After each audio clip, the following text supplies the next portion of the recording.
Video शुरू होने से पहले बताना चाहूँगा, आप अपने ईयरफोन पे लिखे एल को अपने लेफ़्ट साइड में और आर को अपने राइट साइड में लगा लीजिए। नया नया विजय अपनी मेडिकल की स्टडी पूरी करने यहाँ शहर आया।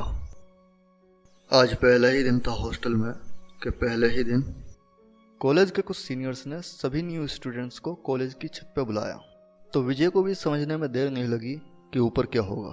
छत पर एक कोने में अविनाश और उसके दो चमचे बैठे थे।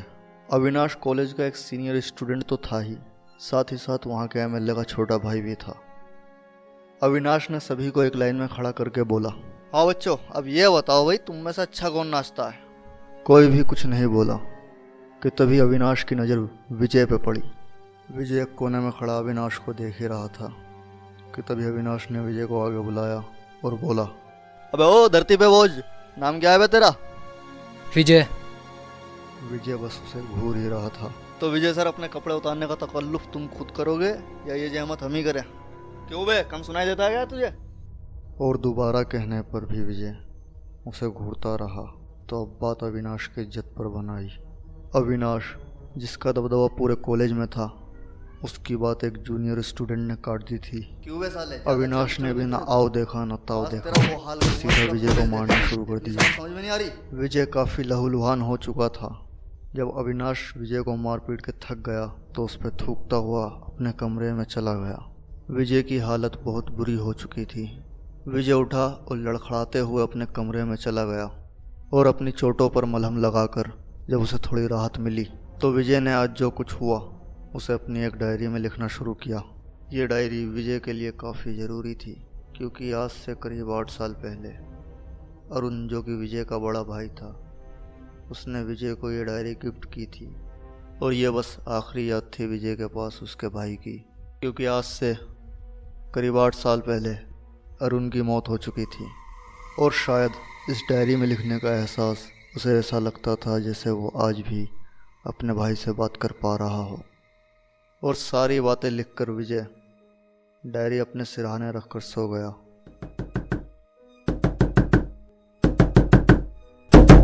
विजय की आंखें खुली तो उसका रूममेट उसके सामने खड़ा था और बोला, देख यार, अविनाश ने ये क्या किया? और जब दोनों दौड़ते दौड़ते अविनाश के रूम की ओर गए तो देखा अविनाश ने अपने कमरे के सीलिंग फैन से लटक कर आत्महत्या कर ली थी। विजय की क्लासमेट रितु और विजय की दोस्ती काफ़ी गहरी हो गई और अंदर ही अंदर विजय रितु को प्यार भी करने लगा था। कई बार कोशिश करी विजय ने रितु को अपने मन की बात बताने की, पर हर बार किसी न किसी वजह से रह जाता था। आज विजय हॉस्टल से ये सोच के ही निकला था कि वो रितु से अपने मन की बात कह के ही रहेगा। विजय ने रितु को एक कैफ़े में बुलाया और अपने मन की सारी बात बताई, लेकिन रितु ने विजय से कहा कि वो दोनों सिर्फ एक अच्छे दोस्त हैं। इस बात से विजय थोड़ा निराश हो गया। हॉस्टल पहुंचकर विजय ने अपने डायरी में कैफ़े में हुई सारी बात लिखी और साथ ही में लिखा कि रितु मेरी ना हो सकी तो काश किसी और की भी ना हो। रात के करीब 9 बजे होंगे। विजय के पास रितु का फ़ोन आया और जब कॉल रिसीव की तो दूसरी तरफ से आवाज़ आई, हेलो, देखिए कोई मैडम है, इनका यहाँ एक्सीडेंट हो गया है। इस वक्त ये सिटी हॉस्पिटल में एडमिट है। मुझे इनके फ़ोन पर आपका नंबर डायल मिला था तो मैंने आपको कॉल की। आप जितना जल्द से जल्द हो सके यहाँ आ जाइए। विजय को बहुत गहरा सदमा लगा ये सब सुनकर और जैसे तैसे रोते हुए हॉस्पिटल पहुँचा। और जब रितु के पास गया तो रितु बोली, मैं भी तुम्हें बहुत पसंद करती हूँ। बस एक डर सा रहा मैं हमेशा मेरे दिमाग में कि कहीं मेरे घर वालों को पता न चल जाए। I love. इतना कहकर रितु ने विजय के सामने ही दम तोड़ दिया और विजय ने बस पागलों की तरह रोना और चीखना शुरू कर दिया। और रोते रोते विजय वापस हॉस्टल पहुंचा और उस डायरी को गुस्से में फाड़ना शुरू कर दिया। वक्त तो बीता, लेकिन विजय अभी भी ऋतु को भुला नहीं पाया। और एक दिन जब कॉलेज से वापस हॉस्टल पहुंचा तो देखा उसकी टेबल के बराबर में उसी डायरी का एक पन्ना पड़ा हुआ था।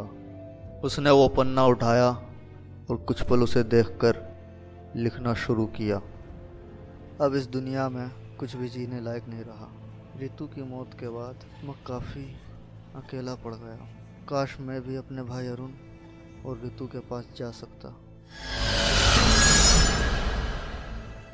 दरअसल अरुण के मरने के बाद भी विजय को हर जगह उसके भाई की आत्मा दिखाई देती थी, और जब भी वो उस डायरी में कुछ भी लिखता उसके भाई की आत्मा उसे पूरा करती, और उसकी आखिरी ख्वाहिश भी पूरी हो गई।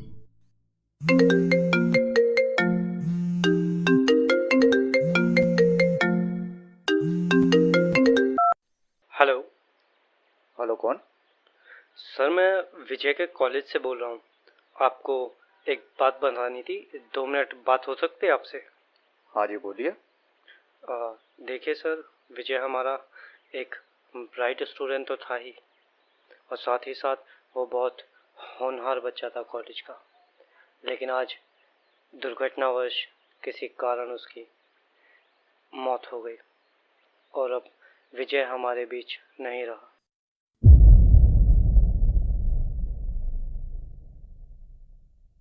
गाइस, अगर आपको ये वीडियो पसंद आई हो तो प्लीज़ इस वीडियो को लाइक करें और चैनल को सब्सक्राइब करें। और ज़्यादा से ज़्यादा इस वीडियो को शेयर करें और कमेंट बॉक्स में इस वीडियो का बेस्ट पार्ट बताइए। और ऐसी ही कहानियाँ सुनने के लिए जुड़े रहिए पुरानी किताब के साथ।